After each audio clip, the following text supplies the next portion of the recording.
1 minute 16 second की वो video जो शेयर तो की इजराइल के प्रधानमंत्री ने, लेकिन उस पर ट्रोल किया जा रहा है, मजाक उड़ाया जा रहा है प्रधानमंत्री नरेंद्र मोदी का। दोस्तों, आप जानते हैं प्रधानमंत्री मोदी 2 दिवसीय इजराइल दौरे पर हैं। आज उनके दौरे का आखिरी दिन है, लेकिन उनके स्वागत की एक छोटी सी वीडियो है जो इजराइल के प्रधानमंत्री नेतन्याहू ने शेयर की। 1 मिनट 16 सेकंड की ये वीडियो है। इस वीडियो को लेकर दोस्तों प्रधानमंत्री मोदी पर उनका मजाक उड़ाया जा रहा है भारत में।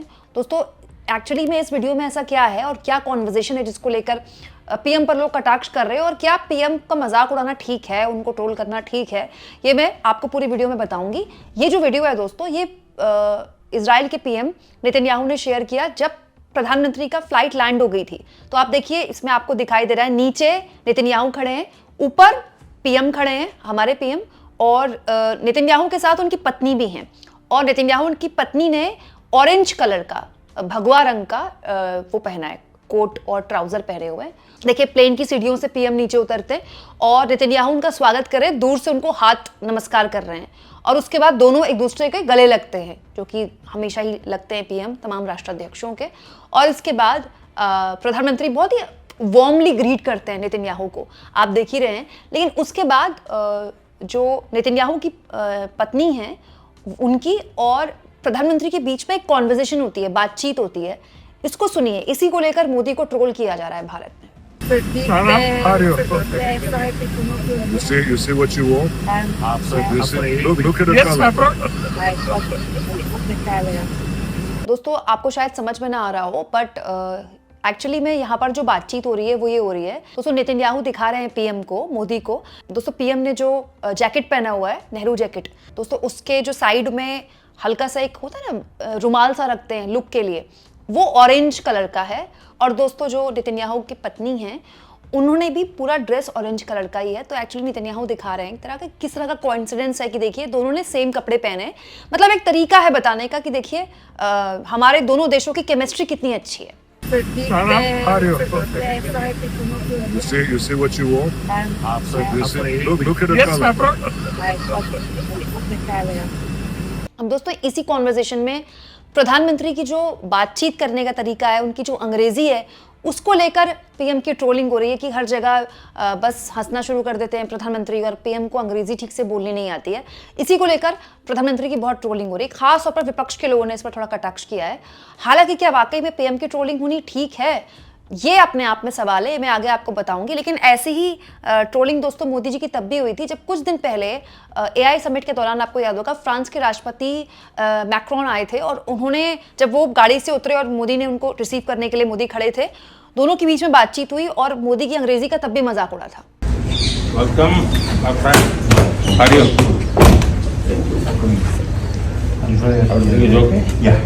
Enjoyed Mumbai?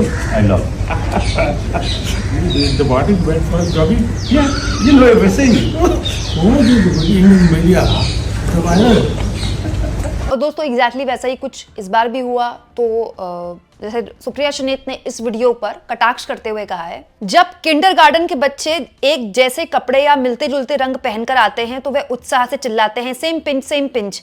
मैंने कभी नहीं सोचा था कि ये लोग, खासकर राष्ट्राध्यक्ष, ऐसा करेंगे। क्या आदमी है यार, ही खी खी खी। हालांकि सुप्रिया शनेत ने यहाँ पर किसी का नाम नहीं लिया है, लेकिन अटकलें तो यही है कि उन्होंने पीएम के लिए ये बात बोली होगी। दोस्तों, हालांकि मैंने आपको मैक्रोन वाली वीडियो में भी ये बात बोली, और मैं इस वीडियो में भी ये बात बोल रही हूँ। देखिए, विरोध करने के नाम पर विरोध में नहीं करती किसी का।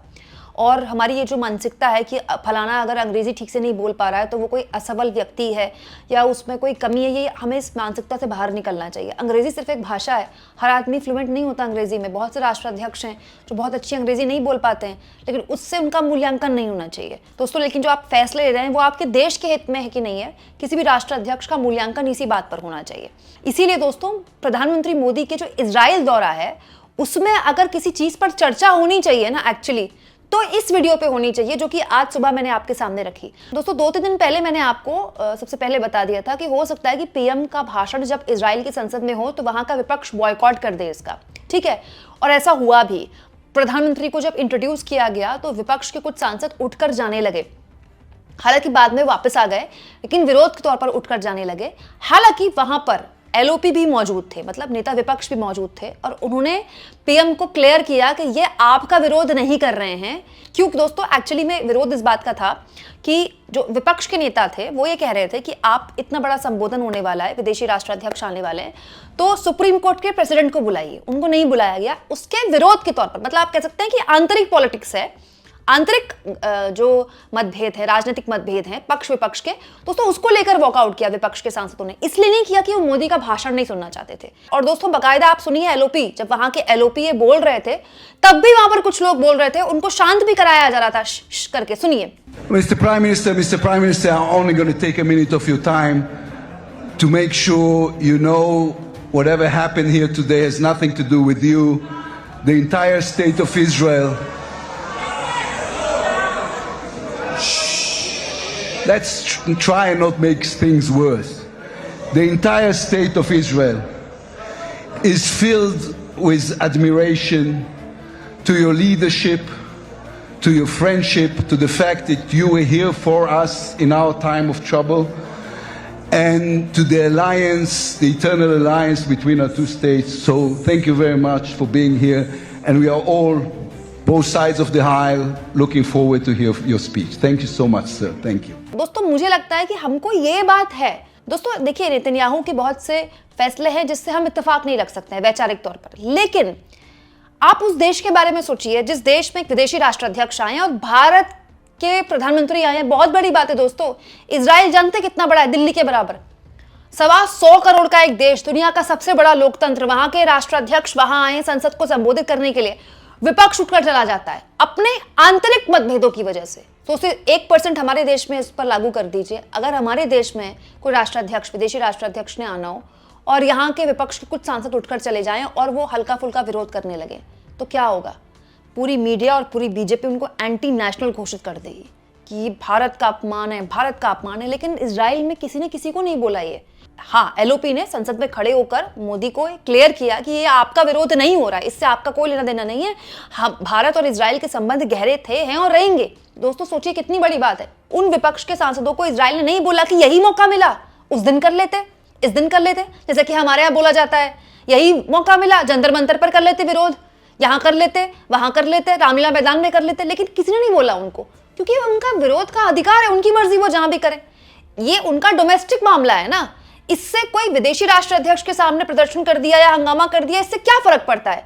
और क्लियर भी कर दिया गया मोदी को, एलओपी ने बकायदा क्लियर भी कर दिया ये आपसे इसका कोई मतलब नहीं और है भी नहीं। दोस्तों सोचिए दोस्तों, इजराइल जो कि जनसंख्या में हमसे इतना कम है, जिससे कहीं ज्यादा मजबूत हमारा लोकतंत्र होने का हम दावा करते हैं, दोस्तों वहां के सांसद ये विरोध कर रहे हैं और उनको कोई इंटरनेशनल नहीं कर रहा। और हमारे यहाँ सांसदों ने भी नहीं किया। एक पार्टी के कुछ नेताओं ने बस अपनी टी शर्ट उतार दी और क्या बोला, पीएम इज कॉम्प्रोमाइज्ड। देश का नाम नहीं लिया, पीएम का नाम लिया। तो उनके ऊपर ऐसी कार्रवाइयां हो रही और उनको ऐसे उनका मीडिया ट्रायल किया गया जैसे पता नहीं उन्होंने कौन से दुर्दांत अपराधी हों। ये वीडियो दिखाने का मकसद मेरा पीएम के एक्सेंट पर या पीएम के बोलने लहजे पर या उनकी अंग्रेजी पर उनका मजाक उड़ाना बिल्कुल नहीं है। इनफैक्ट मैं चाहती हूँ कि उड़ाना भी नहीं चाहिए, क्योंकि ये हमारी कॉलोनियल माइंडसेट है कि अंग्रेजी से ही हम तय करते हैं कि फलाना नेता अच्छा है कि बुरा है। लेकिन हमको उसी इवेंट से, उसी भाषण से जो बाकी चीजें हैं वो सीखनी चाहिए। दोस्तों मोदी ने अपने सामने इस तरह का विरोध होते देखा ना, 1% उनके मन में भी ये बात आई होगी कि अगर ये मेरे देश में हो जाता तो मेरी पार्टी इनके साथ क्या हाल करती, मीडिया इनके साथ क्या हाल करता। मतलब प्रधानमंत्री के लिए भी ये सोचने वाली बात है ना कि वो जिस देश के लिए मदर ऑफ डेमोक्रेसी बोलते हैं, दुनिया का सबसे बड़ा लोकतंत्र बोलते हैं, जो कि हम हैं भी, उसमें अगर 4 लोग खड़े होकर टी शर्ट उतारकर पीएम इज कॉम्प्रोमाइज नहीं बोल पा रहे हैं और उसके लिए उन पर ऐसी कार्रवाइयां हो रही है, उनको जमानत तक नहीं मिल पा रही है और उनको एंटी नेशनल कहा जा रहा है, तो ये अपने आप में हमारे लिए सोचने वाली बात होनी चाहिए। आपको नहीं लगता क्या? कमेंट बॉक्स में जरूर लिखें।